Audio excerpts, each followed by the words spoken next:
अस्सलाम वालेकुम जी, अहमद शेख आप लोगों के साथ। और अभी कुछ कंपनीज़ ने बोर्ड मीटिंग अनाउंस की है, उसका बैकग्राउंड क्या है, जिसमें जैसे कि गुल अहमद टेक्सटाइल है, निशात मिल्स है, गैट्रोन ने अभी रिसेंटली 100% पे आउट दिए बोनस की सूरत में। तो उनकी क्या रीज़न है और क्यों हो रहा है, उसके हवाले से एक शॉर्ट सी वीडियो मैं आप लोगों के साथ शेयर कर रहा हूँ। आई होप आपको समझ आ जाएगी कि ये बेसिकली होने क्या जा रहा है। मार्केट में जो डिस्कशंस चल रही हैं वो ये चल रही हैं कि जो भी कंपनीज़ हैं जिनका रिजर्व्स अनडिस्ट्रीब्यूटेड प्रॉफिट जो कि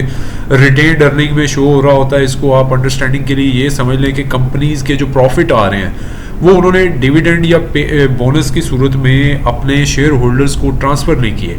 तो जब वो ट्रांसफ़र नहीं किए तो उसकी सूरत में वो कैश अक्यूमुलेट होता रहता है, उनके पास इकट्ठा होता रहता है और ये रिटेन्ड अर्निंग की सूरत में इक्विटी का पार्ट बनता रहता है। और ये ओवर द लॉन्ग टर्म ये अमाउंट मल्टी बिलियंस में चले जाती है और ये इतने अरबों रुपए इनकी बैलेंस शीट में शो हो रहे होते हैं। और एक्चुअली जब वो अपना पे आउट देते हैं एनुअल या क्वार्टरली, तो उसमें आप देखेंगे कि आपको पे आउट बहुत ही मिनिमम लेवल पे दिया जाता है। जैसे कि निशात मिल्स है, मल्टी बिलियन प्रॉफिट है इनका क्वार्टरली एनुअली, और ओवर द पीरियड ये इंक्रीज होता जा रहा है और बड़ा कंसिस्टेंट है। लेकिन जब आप इनके डिविडेंड की रेशो चेक करते हैं तो हर साल के एंड पे ये 4 रुपये पर शेयर के हिसाब से दे देते हैं, लेकिन एक्चुअली इनके जो स्टैंड हुए होते हैं बैलेंसेस वो कम अज़ कम ये बहुत सारे शेयर्स के अगर आप निकालेंगे एवरेज भी तो 50 से 60 रुपये पर शेयर इनके पास रिटेन्ड अर्निंग की सूरत में पड़ा हुआ है और वो किसी खाते में नहीं है, वो हमारे शेयर होल्डर्स के पॉइंट ऑफ व्यू से। हालांकि ये कंपनीज इसको करती क्या है, ये रिटेन्ड अर्निंग में इन्होंने नहीं रखना होता, कुछ अरसे के बाद इन्होंने इसको या तो एज ए इन्वेस्टमेंट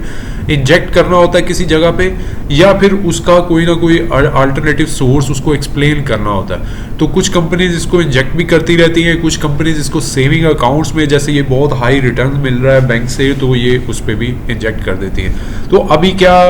रीज़न क्या है, वो कहते हैं जी कि अनलिस्टेड जो कंपनीज हैं उसके लिए 7.5% का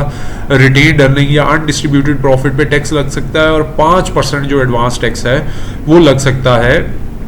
ये लिस्टेड कंपनीज पे। और ये भी साथ में बात चल रही है कि अगर ये पे आउट दे देती हैं तो ये जो इस पे लगेगा टैक्स वो एडजस्टेबल हो जाएगा, वो बाद में ये इनको क्लेम किया जा सकता है ये अपने दूसरे टैक्स में। एक बात ये हो गई। दूसरा, अब जो क्लैरिटी रिक्वायर्ड है वो ये है कि या तो ये लगेगा या नहीं लगेगा। मोस्ट प्रोबेबली लगेगा, क्योंकि निशात मिल जैसी कंपनी ने इन्वेस्टमेंट अगर अपनी अनाउंस कर दी है तो इसका मतलब है कि मियां मंशा बहुत ही क्लोज है इस गवर्नमेंट के, तो ये खबर में काफ़ी हद तक सच्चाई है। अब जो क्लैरिटी रिक्वायर्ड होगी वो ये होगी कि ये कितने पीरियड के लिए अनडिस्ट्रीब्यूटेड प्रॉफिट इकट्ठे हुए पे टैक्स लगाते हैं। ये 3 साल के लिए लगाते हैं कि आखिरी 3 साल में जो प्रॉफिट कमाया है और डिस्ट्रीब्यूट नहीं किया उस पर टैक्स लगाना है, या 1 साल के लिए जो मोस्ट रिसेंट ईयर है अभी क्लोज हो रहा है उस पर, या नेक्स्ट फाइनेंशियल ईयर की क्लोजिंग के पॉइंट ऑफ व्यू से लगाना है। और तीसरा ये भी हो सकता है कि वो कहें कि ओवरऑल जितने भी रिजर्व्स हैं आपके अब तक के उन सारी अमाउंट पे लगाया जाए। तो इससे एक बड़ी लार्ज अमाउंट पे आउट की सूरत में इस साल आ सकती है और टेम्पररी मार्केट भी अब जा सकती है। लेकिन इसमें जो एक इशू है वो ये भी हो सकता है कि अभी आप समझ लीजिए कि ये पे आउट डिविडेंड की बजाय बोनस पे दे दें, और बोनस पे अभी तक किसी किस्म का कोई टैक्स नहीं है। तो पॉसिबिलिटी ये भी बन सकती है कि गवर्नमेंट ही कह दे कि बोनस पे भी आपको टैक्स देना पड़ेगा।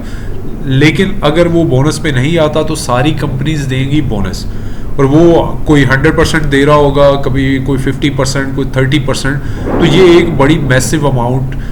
बोनस की सूरत में जब सर्कुलेट होगी तो मार्केट में फ्री फ्लोट बहुत बढ़ जाएगा, मार्केट में प्रेशर और भी ज़्यादा हो जाएगा। मेरा ज़ाती ख्याल ये है कि शॉर्ट टर्म में थोड़े पीरियड के लिए हो सकता है कि मार्केट एक अच्छी मूव दिखा दें, लेकिन ओवर द लॉन्ग टर्म इस पे एक बड़ा अच्छा खासा प्रेशर बनेगा, तमाम कंपनीज का फ्री फ्लोट बहुत हैवी हो जाएगा।